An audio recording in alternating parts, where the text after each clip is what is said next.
কুমড়ার তরকারিটা এত বেশি টেস্ট হয়েছে, একদম গরুর গোস্ত বা খাসির গোস্ত এগুলো একদম ফিল হয়ে গেছে। এত বেশি মজা হয়েছে, আমার কাছে অনেক বেশি ভালো লাগতেছিল।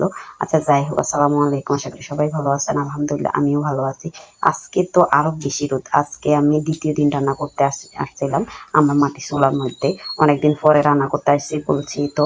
আর পাতা আজকে অবশ্যই শেষ হয়ে যাবে, পাতার আগুনে বেশি গরম লাগতেছিল। এত বেশি আগুন হইতেছিল যে আগুনটা আমার গায়ে লাগতেছিল এমন বেশি। আর এখানে জায়গাটাও তো বেশি না, একদম হালকা পাতলা জায়গা, ছোট ছোট জায়গা, অল্প কিছুর মধ্যে রান্না করতে হয়, তো আগুনটা একদম গায়ে আসে লাগে। যাই হোক, আমার রান্নাটা কিন্তু বলতে বলতে অনেকগুলো হয়ে গেছে।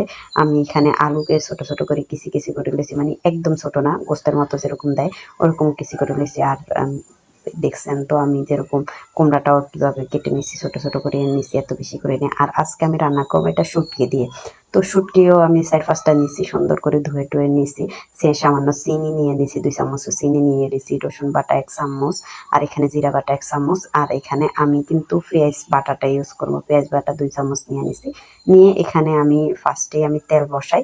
আমি এখানে ইয়েটা দিয়ে দিছি, পেঁয়াজ বাটা, আর এখানে আমি শুটকিটা দিয়ে দিছি। শুটকি দিয়ে ভালো করে কষাই, তারপরে আমি অন্য জিরা বা আদা বাটা, এই রসুন বাটা, আদা দিই নাই, সরি, আদা আর পেঁয়াজ, মরিচ, এখানে আমি কাইয়া মরিচ ব্যবহার, মানে আমার তো কাঁচা লঙ্কা নাই, আমার তো নিজের গাছের কি সুন্দর রান্নাও করি, পাশ দিয়ে আমার এখানে নাগামরিচও আছে, তো নাগামরিচটাও আমি দিয়ে দিছি। নাগামরিচ আমি 2টা কেটে দিছি।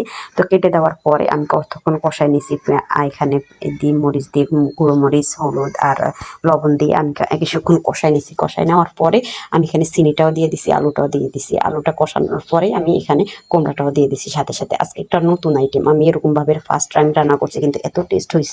তারপরে আমি পরিমাণ মতো কষানোর পরে পরিমাণ মতো পানি দিয়ে দিছি। পানি দেওয়ার পরে আমি এখানে গুঁড়ো ইয়াটা ব্যবহার করছি, ধনিয়া গুঁড়োটা ব্যবহার করছি। ধনিয়া গুঁড়োটা সামান্য দিয়ে কষাই টষাই উঠাই করেছি। আর এই যে আমার রান্নাটা হয়ে গেছে, এত সুন্দর রান্না হয়েছে, খাইতে যে এত ভালো লাগতেছিল। আর আমি তো এখানে গরমে শেষ হয়ে যেতেছি, আমি বলতে পারতেছি না, মানে আমার এত কষ্ট হইতেছে। অবশ্যই যদি আমার গ্যাসটা থাকতো তাহলে আমি গ্যাসে নিচে রান্না করতাম। গ্যাস ছিল না বিদায় আমি উপরে রান্না করতেছিলাম।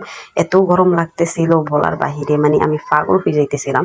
রান্না করে তো খাইতেই হইব না, এই জন্য রান্না করতেছিলাম, নাহলে আমি রান্নাই করতাম না। আর এত বেশি ভালো হয়েছে, মানে রান্না করে মানে সার্থক হয়েছে, এত বেশি মজা হয়েছে। আচ্ছা যাই হোক, আপনারা ওইভাবে রান্না করে দেখবেন, আমার কাছে অনেক ভালো লাগছে, কষ্টই ফিল করিয়ে ফেলছি আর কি। ভালো থাকবেন, সুস্থ থাকবেন। আমার ভিডিওগুলো ভালো লাগলে লাইক কমেন্ট শেয়ার করতে ভুলবেন না, প্লিজ প্লিজ সাবস্ক্রাইব করবেন। আল্লাহ হাফেজ।